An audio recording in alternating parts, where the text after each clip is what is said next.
I am the law. It's a crime when a kick-ass reboot suffers from the dismal reputation of its predecessor.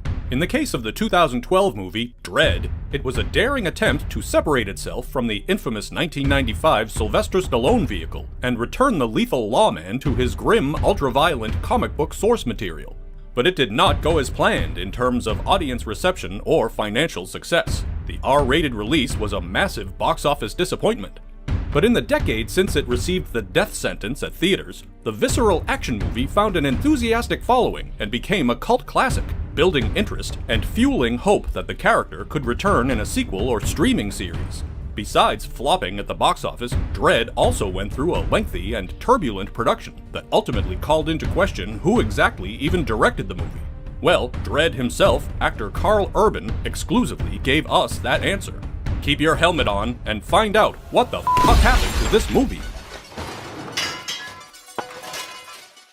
The character of Judge Dredd first appeared in 1977 in the British comic series 2000 AD.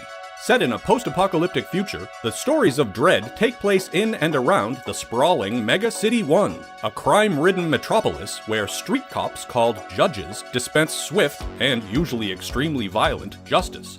Dredd was, of course, previously adapted into the notorious 1995 Stallone headliner, a glossy and expensive production that successfully translated the overcrowded high-tech Mega City 1, but got almost nothing right about Dredd himself. Fans of the character's comic exploits were not pleased. One of those fans was 28 Days Later screenwriter Alex Garland, who wanted to make a more comic-accurate version of Dredd, and began working on drafts back in 2006 while still writing Danny Boyle's underappreciated sci-fi movie, Sunshine. Garland ended up writing over a dozen drafts of Dredd, with early iterations tackling Dredd's rivalry with Judge Death and the supernatural Dark Judges. But Garland deemed that storyline too ambitious and admitted he couldn't quite crack the mythology required for a satisfying movie, especially since the judge system hadn't been properly explained and it would all require too much comic knowledge for average audiences. Garland also tried adapting the Cursed Earth story arc from the comics, but again found it too broad in scope. After considering the Origins and Democracy comic storylines, he decided to focus on a tighter day-in-the-life story along the lines of Training Day meets Die Hard, which Dredd comic co-creator John Wagner supported, claiming the expansive sweep of the 1995 film was one of its glaring missteps. In Garland's final version of the story, Dredd is tasked with assessing Anderson, a rookie judge with mutant telepathic powers.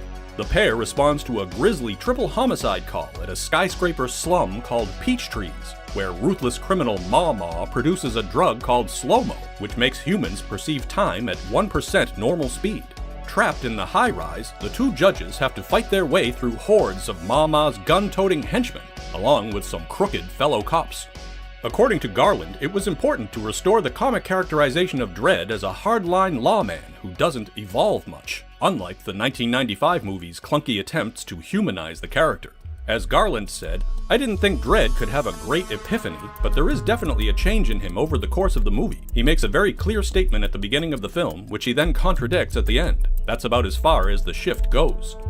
Garland instead deliberately chose to give most of the character growth to Anderson as a way to counter Dredd's rigidity. He also admitted to naming the movie's primary location Peach Trees, also the script's working title, after a restaurant in Shrewsbury, England called The Peach Tree, where he met Dredd co-creator John Wagner for the first time to discuss the project. With the script finally in decent shape, development on Dredd began in December 2008.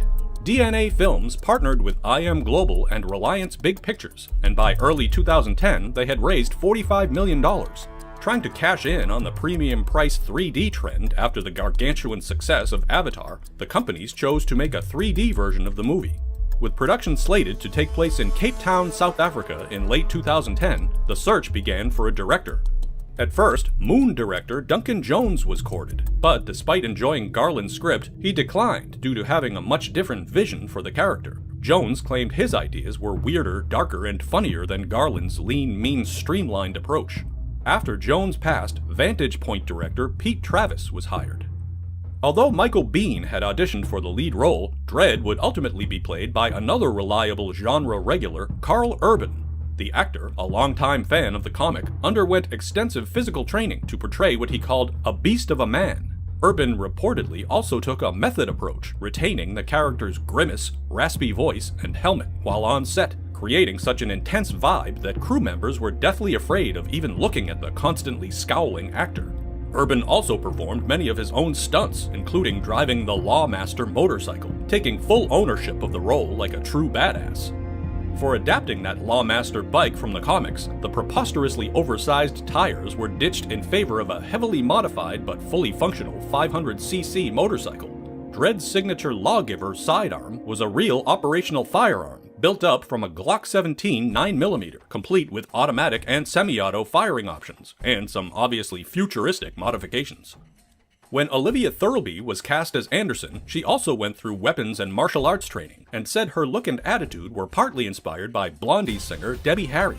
Thirlby noted that the character was meant to be morally murky, in contrast to Dredd's clear-cut black-and-white law officer, saying Anderson operates in a gray area where everything is enhanced or clouded by the fact that she knows what is going on in the very interior of a person. Despite her busy schedule on Game of Thrones, Lena Headey pursued the role of chilling villain Ma, who was initially written as older and was intended to be one of the comic's morbidly obese fatties. She was given free rein to interpret the character, getting a rare chance to show some of her actual tattoos and drawing inspiration from punk rock legend Patti Smith. In Headey's words, "I think of Ma like an old great white shark who is just waiting for someone bigger and stronger to show up and kill her. She's ready for it. In fact, she can't wait for it to happen. She's an addict, so she's dead in that way, but that last knock just hasn't come." For the visual design of the world and lead character, further efforts were made to distance Dredd from the cartoonish 1995 Stallone affair. The decision was made to have a sleeker lawman, more like a lightweight boxer than a beefy Rambo-style judge. The trademark costume from the comic was altered in favor of more realistic tactical armor. As Garland said, if you did a very faithful adaptation of the uniform, you'd have someone who, if he got stabbed in the stomach, he'd be in big trouble. Dredd is out there on the front line, so he needed protection. One aspect of Dredd's iconic costume retained from the comics was his eyes shrouded by a police helmet, which is never removed in the film, unlike Stallone, who ditched it entirely after just 15 minutes of screen time. According to Urban, the cryptic identity is meant to thematically reinforce Dredd as, quote, the faceless representative of the law. That is part of his enigma. You wouldn't get to the end of a Sergio Leone western and say, God, I didn't even know the character's name. It's irrelevant. Long before a director was even hired for Dredd, Garland was already working with art director Neil Miller and head of visual effects John Thune on how to visually represent Mega City 1 and the hallucinogenic effects of the slow-mo drug. After experimenting with numerous methods and techniques, including real bullets, blood bags, and various prosthetics, the slow-mo impact effect was achieved by shooting compressed air to create the appearance of rippling skin when a perp is hit by a bullet or blast. Oddly enough, the sound when people ingest the narcotic was inspired by Garland hearing a Justin Bieber song, slowed to 1/800th its normal speed. The drug's kaleidoscopic rainbow effect was influenced by nature documentaries that incorporated high-speed filming methods to capture animals moving in slow motion. Marrying the trippy imagery with hardcore violence to create a whole new aesthetic, Garland wanted to see if he could create something he called so abstract that it becomes genuinely beautiful, even if it's someone having their cheek blown out or their head crushing into concrete. Garland would push that mind-scrambling style to even further limits in his 2018 film, Annihilation. Dredd officially began shooting in Cape Town, South Africa in December 2010, with a budget that would eventually grow to $50 million. The film was shot digitally, with a new Phantom Flex high-speed camera used for the slow-mo sequences, which were shot at 4,000 frames per second. While much of the movie was filmed in 3D, many 2D sequences were converted in post-production.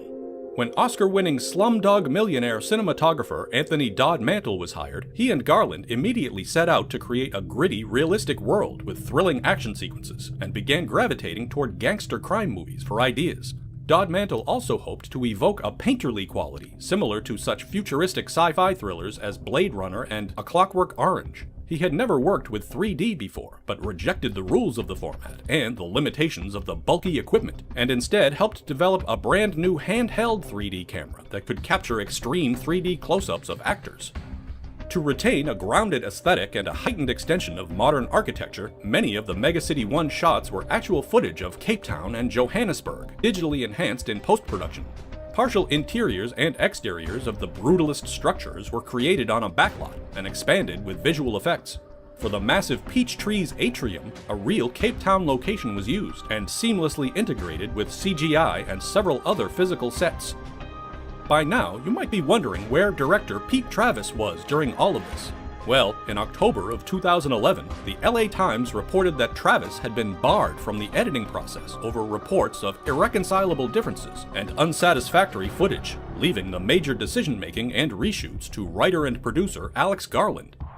That report prompted an unusual bit of damage control from the production in the form of a joint statement from Garland and Travis, which claimed, "During all stages of the production, Dredd has been a collaboration between a number of dedicated creative parties. From the outset, we decided on an unorthodox collaboration to make the film." However, Karl Urban wasn't quite so interested in diplomacy or PR spin. In an exclusive interview with JoBlo.com, Urban bluntly said, quote, "What a lot of people don't realize is that Alex Garland actually directed that movie. I just hope when people think of Alex Garland's filmography that Dredd is the first film that he made before Ex Machina." Judgment time. Seems like the judge passed the final verdict on that. Okay, so even beyond the behind-the-scenes drama, why the hell did Dredd fare so poorly when it opened in North America on September 21st, 2012? Many suggest that it suffered from the lingering toxic reputation of Stallone's Judge Dredd. Perhaps it was the lack of major stars, or a fall release date rather than summertime, where comic adaptations tended to reach wider audiences. Maybe moviegoers had grown tired of the higher-priced novelty of the 3D trend.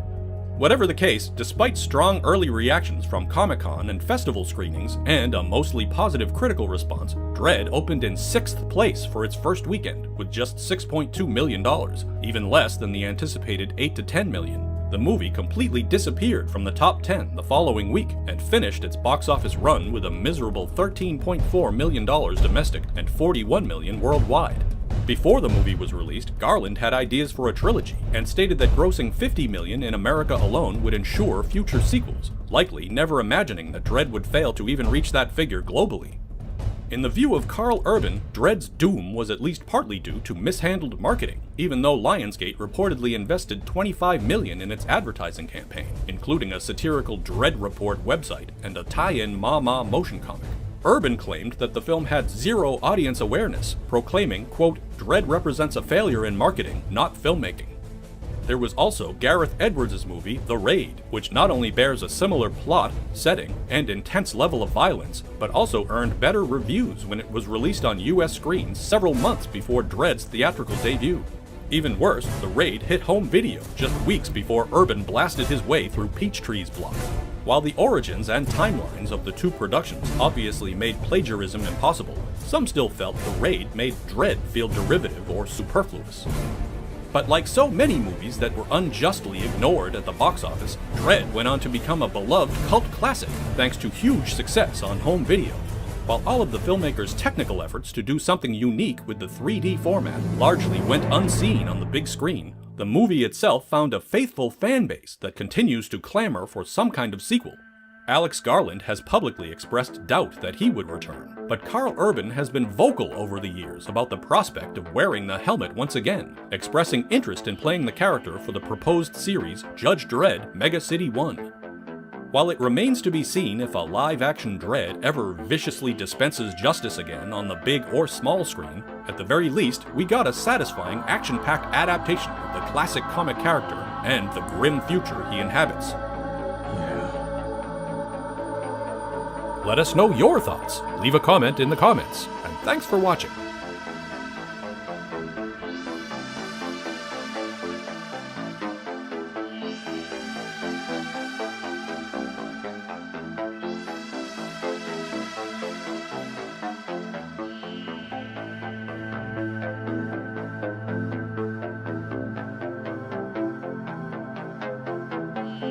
Thank you for clicking on our video, everybody. If you like what you saw here, make sure you like the video and subscribe and share with your friends who like this sort of content.